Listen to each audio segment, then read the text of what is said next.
बच्चा छोटा सा है, अम्मा बहुत गरीब हैं, चरखा चलाते चलाते हाथों में छाले पड़ गए हैं। अम्मा ने एक दिन बच्चे को समझाया, बेटा चल कोई काम दिलवा दो। अम्मा लेकर के एक धोबी की दुकान पे पहुंचे और धोबी से कहा, मेरे बेटे से काम लिया करना, कुछ दे दिया करना। कहा कि अच्छा ठीक है। जाहिर सी बात है, धोबी बैठा करके मुफ्त में तनख्वाह तो नहीं देता। 2 दिन 3 दिन आते रहे, जाते रहे, जाते रहे, आते रहे, तबीयत नहीं लगे। जा रहे थे, इतने में देखा एक अजीम शान मस्जिद का दरवाजा खुला था, जल्दी से मस्जिद में दाखिल हो गए। मोहब्बत से कह दो सुभान अल्लाह। अरे आज लागे गाओ या रसूल अल्लाह। मस्जिद में दाखिल हो गए।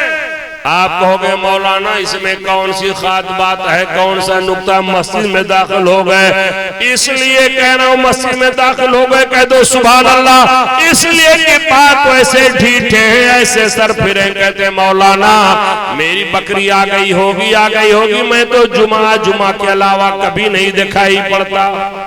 बात तो ऐसे ढीठे हैं, वो कहते हैं मैं जुमा के अलावा कभी नजर आता हूं तो बताओ मस्जिद में।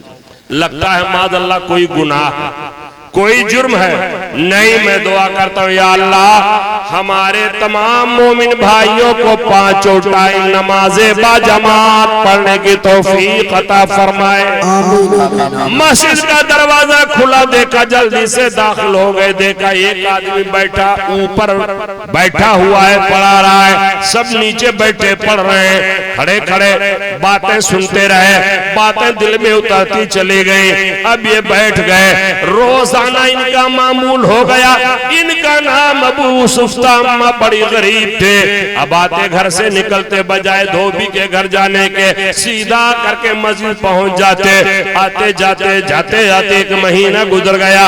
अम्मा बेसब्री से इंतजार कर रही थी, महीना पूरा होगा, मेरा भैया तनख्वाह लाएगा, जिंदगी की गाड़ी आसानी के साथ चले गए। महीना पूरा हो गया, घर पे अबू सुफ आए। अम्मा ने कहा बेटा अबू सुफ कुछ मिला हो तो लाओ। अम्मी जान कुछ नहीं मिला। कहा मेरे लाल मेहनत से काम करो, एक दिन जरूर धोबी पैसा देगा। कहा कि अम्मा ठीक है। दूसरा दिन आया, अपनी आदत के मुताबिक निकले। ये आगे चुपके से पीछे पीछे, अम्मा भी चल रही है। ये रुक जाते तो अम्मा भी रुक जाते, ये चलते तो अम्मा भी चलने लगते। इतने में अम्मा ने क्या देखा, मेरा लाल अबूस बजाय धोबी के घर जाने के सीधा मस्जिद में दाखिल हो गया। ये बड़ी तेज खातून थे, ये भी जाके मस्जिद में पहुंच गई। पहचान लिया पढ़ाने वाला कौन, पढ़ने वाले कौन। आपने फरमाया अबू हनीफा आपने मेरे बेटे की जिंदगी बर्बाद कर दी। मैंने धोबी का नौकर बनाया था कि कुछ पैसा मिलेगा। आपने अपनी दरसगाह में बुला लिया। फरमाया इमाम आजम रहमतुल्लाह अलैह ने बड़ी भी बेटे को पढ़ने दो, ये बेटा पढ़ेगा, पढ़ करके जमाने का इमाम बनेगा और बादाम का कीमती हलवा जो बड़े बड़े राजे महाराजे खाते हैं वो तेरा बेटा खाएगा। अम्मा ने कहा पहली बात तो ये पढ़ेगा नहीं, अब अगर पढ़ भी ले तो इसको बादाम का हलवा कौन खिलाएगा। उस जमाने में बादाम का हलवा राजे महाराजे सेठ साहूकार खाया करते थे। आज आपको खाना है, अल्लामा सहीमुद्दीन के साथ चले जाइए। आप कहोगे इनका नाम क्यों ले रहे हो, मेरे साथ ही चले चलिए। अब बादाम का हलवा कोई कीमती नहीं रह गया। उस जमाने में राजे महाराजे सेठ साहूकार खाते थे। पकड़ के ले आई, समझाया मेरे लाल वहां मत जाओ, डेली धोबी की दुकान पे जाओ। काम ठीक है। दूसरा दिन आया, अम्मा मुतमईन हो गए, लेकिन अपनी आदत के मुताबिक मस्जिद आ गए। आते जाते 1 महीना गुजर गया। इमाम आजम जो उस्ताद थे वो समझ गए, चलने लगे। उस महीना मुकम्मल होने के बाद इमाम आजम ने फरमाया मेरे लाल ये दीनार की थैली ले लो, मेरी तरफ से अपनी अम्मा को पेश कर देना। मोहब्बत से कह दो सुभान अल्लाह। उस्ताद हैं, शागिर्द को तबर्रुक अपना दे रहे। उसको तबर्रुक कहा जाएगा, नजराना नहीं कहा जाएगा। बड़े को दिया जाएगा तो नजराना, छोटे को दिया जाएगा तो तबर्रुक। वही पैसा शादी में दे दो तो दईजी, वही पैसा दामाद को दे दो तो वो भी हो जाए कि साहब दामाद को गिफ्ट दिया। मतलब पैसा वही है, हैसियत बदलती जा रही है। कहा ले जा दे देना अपनी अम्मा को। आए कहा बेटा कुछ मिला? कहा अम्मा ये देखो। कहा मेरे लाल पहले ही दिन बताया था मेहनत से काम करो धोबी पैसे देगा। कहा अम्मा ये पैसा धोबी ने नहीं दिया। कहा मेरे लाल किसी का पड़ा हुआ था ले आया। कहा नहीं। कहा फिर ये कहां से लाए? कहा अम्मा उसी मेरे उस्ताद ने दिया है जिस पर आप नाराज हो रहे थे। अम्मा ने कहा बेटा अब धोबी ओबी के हाथ ना जाओ, अब रोजाना इमाम आजम की दरसगाह में जाते रहो, उनकी बारगाह में जाते रहो। नारे तकबीर, नारे रिसालत। इतना पढ़ाया इमाम आजम ने अपने शागिर्द रशीद को। जमाने का इमाम खुद ये भी बन गए। और जब इमाम आजम का इंतकाल हो गया उनकी जगह बैठ करके दरसे कुरान देने लगे, दरसे हदीस देने लगे। पूरी दुनिया में इनका शोहरा हो गया, पूरी दुनिया में शोहरा हो गया। जैसे आज आला हजरत का शोहरा है, जहां देखो आला हजरत, जहां देखो आला हजरत, जहां देखो ताजु शरिया, जहां देखो ताजु शरिया। ऐसे ही पूरे जमाने में इमाम अबू यूसुफ का शोहरा हो गया। मोहब्बत से कह दो सुभान अल्लाह। उसी जमाने में एक पेचीदा मसला आ गया। खुदा ना करे कभी ऐसा मसला हमारे गांव में आवे, हमारे देहात में आए, हमारे शहर में आवे, हमारे मोहल्ले में आए। मसला पेचीदा आ गया कि शौहर ने बीवी से कह दिया, आम शौहर नहीं था, खास शौहर था जिसका नाम था हारून रशीद। बहुत बड़ा बादशाह था, इतना बड़ा बादशाह, इतना बड़ा बादशाह, इतना बड़ा बादशाह कि उसका शोहरा पूरी दुनिया में फैला था। और उसकी हुकूमत में एक नहीं कई बर्रे आजम थे। उसका सिक्का कई मुल्कों में चला करता था। उसने कह दिया अपनी बेगम से, अपनी बीवी से कि अगर आज की रात तूने मेरे हुकूमत में गुजार दिया तो सुबह होते हैं तुझे 3 तलाक। क्या कहा? सुबह होते ही 3 तलाक। अरे इतना कमजोर निकाह नहीं होता है कि तलाक कहने से तलाक पड़ जाए। आज बड़ा अलमिया है। गर्मी का मौसम आ रहा है, गर्मी का मौसम गया, ठंडक आ रही है, ठंडक के बाद गर्मी आएगी।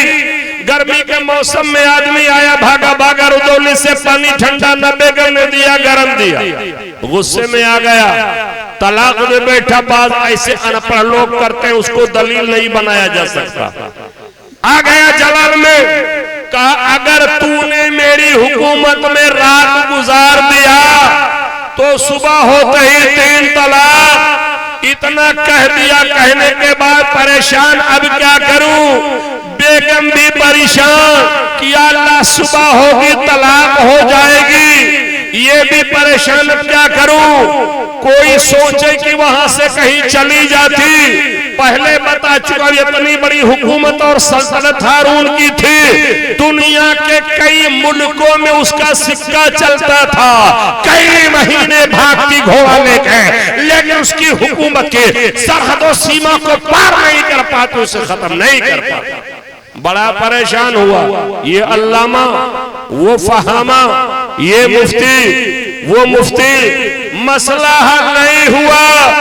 हारून ने कहा जाओ जमाने के इमाम अबू यूसुफ को बुला करके लाओ। मोहब्बत से कह दो सुभान अल्लाह। ये वही इमाम अबू यूसुफ है जिनको अम्मा ने नौकर बनाया था। कुछ पैसे मिले, जिंदगी गाड़ी आसानी के साथ चले।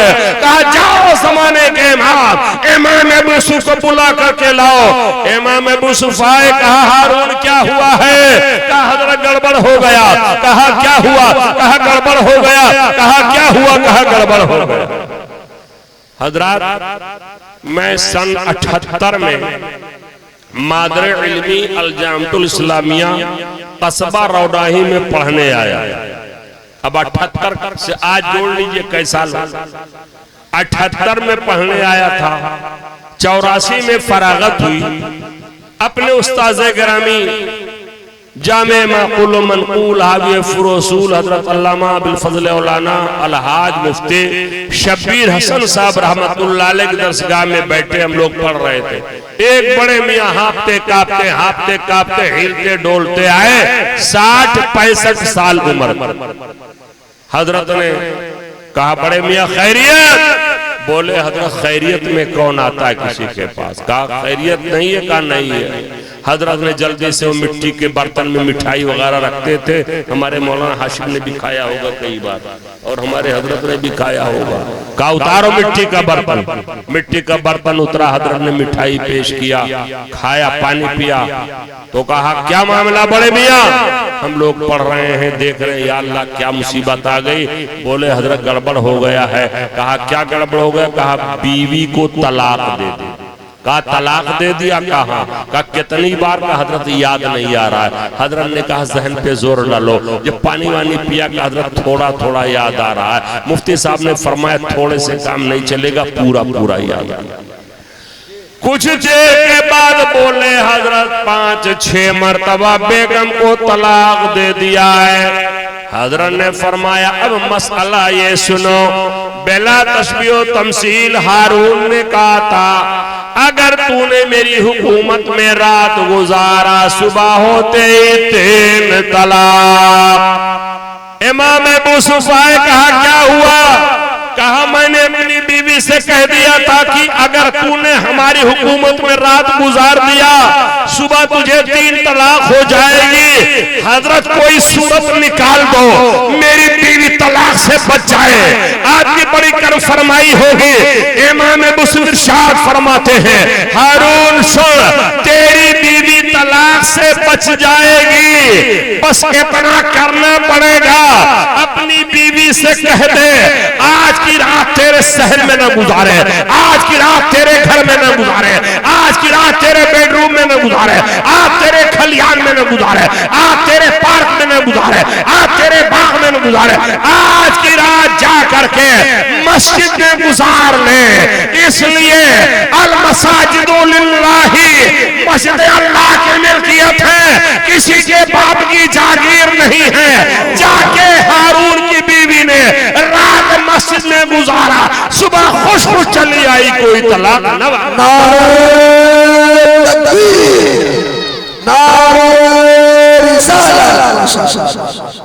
हजरत हारून की बीवी ने रात मस्जिद में गुजारा, तलाक से बच गई। आपके लिए मस्जिद है, माँ बहनों के लिए घर मस्जिद के दर्जे में है।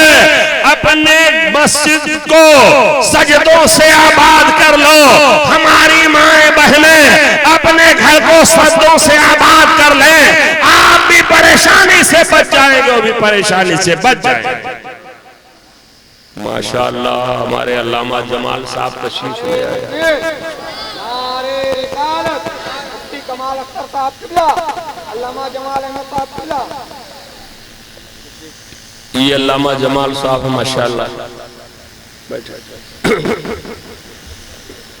तो कहना ये है तलाक से बच गई। हारून बड़ा खुश हुआ, 1.5 लाख दीनार ला करके कदमों पे डाल दिया। कै लाख दीनार बोलिए? 1.5 लाख दीनार, ठिकरी नहीं मिट्टी की, सोने का 1.5 लाख दीनार दिया। हजरत ने फरमाया नहीं चाहिए। कहा हजरत कुछ ले लो। बोला नहीं, बोले नहीं चाहिए। कहा कुछ ले लो। कहा नहीं चाहिए हजरत, मैं दूसरे को मिसाल में न लाऊं, मैं अपने ही को मिसाल में ले आऊं। अगर कहीं ऐसा हो जाए किसी इलाके में कि 1.5 लाख दीनार हमको मिल जाए, हम कहेंगे भैया ऐसा है, सिक्योरिटी गार्ड का भी इंतजाम कर दो, पता नहीं रास्ते में कितनी दुश्वारियां पेश आए, कहीं मुखबरी हो गई, कुल चला जाएगा। लेकिन इमाम अबू ने फरमाया नहीं चाहिए। कहा ले लो। कहा नहीं चाहिए। कहा अलबत्ता सुना है सेठ राजे महाराजे बादशाह लोग बादाम का हलवा खाते हैं, तू हलवा ले आना वही तेरा नजराना हो जाएगा। कई दिनों के बाद हलवा तैयार करवाया, सर पे हारून रशीद ने रखा। ये बादशाह है, नौकर से भी ले जा सकता था, नौकर से कहता ले जाओ, नहीं अपने सर पे तबक रखा, ले जा करके घर पे पहुंचा। आवाज दिया हजरत हजरत हजरत का कौन? कहा मैं हारून हो। कहा हारून हो, हारून से मुझे क्या काम है? आज तो अगर मुख्यमंत्री का चपरासी कहीं फोन कर दे तो खुश हो जाएगा, मुख्यमंत्री का चपरासी है, उससे ये करवा लूंगा, लेकिन बिला तस्बीह हो तुमसे जमाने का शहंशाह चौखट पे खड़ा है, फरमा के मुझे हारून से क्या कहा? हजरत आपने फरमाया था हलवा ले आना, वो हलवा लेकर के आया हो। हलवा आता है, रखा जाता है, दस्तरखान बिछाया जाता है। हजरत इमाम अबू यूसुफ ने अपनी अम्मा से अर्ज किया मेरी अम्मा दस्तरखान पे आ जाओ, वो जमाना याद करो, मेरे उस्ताद ने फरमाया था बड़ी भी बेटे को पढ़ने दो, ये बेटा जमाने का इमाम बन जाएगा और बादाम का हलवा खाएगा। वो हलवा आज मेरे दस्तरखान पे मौजूद है, आप भी खाए और हम भी खाए।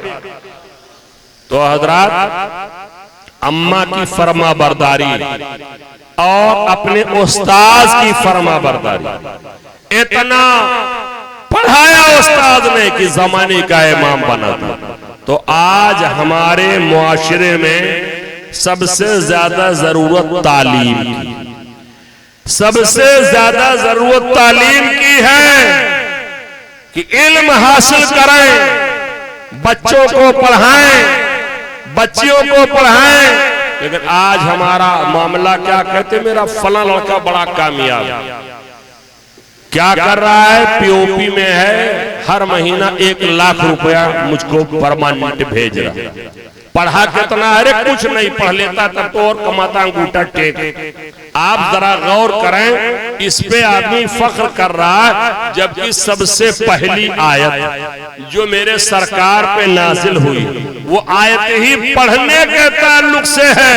कुरान कहता है इक़रा बिस्मि रब्बिकल लज़ी खलक़ खलक़ल इंसाना मिन अलक़, पढ़िए अपने रब के नाम से जिसने इंसान को खूने बस्ता से पैदा किया। लिहाजा जब पढ़ेंगे तो हमारी बच्चियों की भी ईमान की हिफाजत होगी, हमारे बच्चों के ईमान की हिफाजत होगी। पढ़ाई से आज सबसे ज्यादा अगर देखा जाए कोई दूरी इख्तियार किए हुए हैं तो हमारे बच्चे, हमारी बच्चियां हैं। लिहाजा मुसलमानों आधी रोटी खाओ, बच्चों को पढ़ाओ, बच्चियों को पढ़ाओ। जब कोई बच्ची तालीम याफ्ता होगी तो मुर्तदा नहीं होगी, इर्तिदाद का शिकार नहीं होगी, वो इर्तिदाद के चंगुल में नहीं फंसेगी। जब वो दीनियात के जानने वाली होगी और मसाइल शरिया के जानने वाली।